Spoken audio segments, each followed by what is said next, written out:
The 30 years that I've been involved in this specialty, there's essentially been nothing but growth, both in terms of scope as well as depth of the specialty. Where we started from just being a place of practice, we became a specialty in the broad spectrum of emergency medicine, and then we developed a whole variety of specialties, toxicology, hyperbaric medicine, pediatric emergency medicine, ultrasound, emergency medical services, international emergency medicine, and most recently palliative medicine.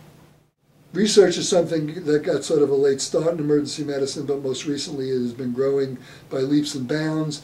One of the nice things about emergency medicine is it doesn't have any clear boundaries, so research has gone in a whole variety of different directions, some of which may seem most obvious in terms of trauma and resuscitation science, but ultimately anything in the house of medicine is fair game for a research area and focus in emergency medicine.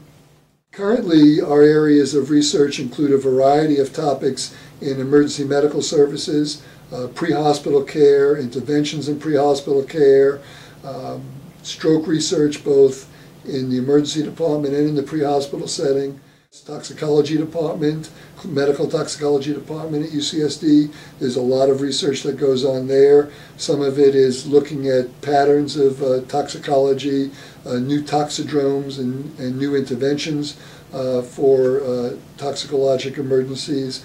One of our principal focuses has been on envenomations, primarily envenomations by poisonous snakes, but most recently envenomations by arthropods. We have a hyperbaric program, and we do some research there as well. Danny Davis, one of our premier faculty, has developed the Center for Resuscitation Science, and within that center he does both basic science research as well as clinical research into different interventions, both clinical interventions and chemical interventions for patients that are suffering from cardiac arrest. We've tried very hard here at UCSD to create an egalitarian department, one that creates basic rules of operation, that treats everybody in the same fashion, which I think is the greatest foundation for fairness. In this department, everybody has the same opportunity. At the starting gate, everybody gets the same clinical workload. Everyone's compensated on the same system. The shifts are distributed in an equal way. The resources of the department are made available to all of our faculty in an equivalent fashion. We get a large variety of patients. We essentially encounter the full spectrum of medical disease, both with respect to the kinds of illnesses we treat or kinds of illnesses we encounter, as well as the kinds of people that we encounter. So our approach is very broad-based. We essentially try and take the unknown and bring it to the known, or at least define it. We can't always determine exactly what a patient has, but we know we have to determine whether they're ill or not, and whether or not they can go safely and have their illnesses either evolve or resolve on their own or get worked up over time. I think in many other fields there's not quite that pressure to create as much definition to what the patient has, and that's probably the issue or the component that's most unique about the practice of emergency medicine. The thing that's unique about emergency medicine with respect to challenge is the unknown, and it's not the unknown just of the diagnosis, but the unknown of the circumstances.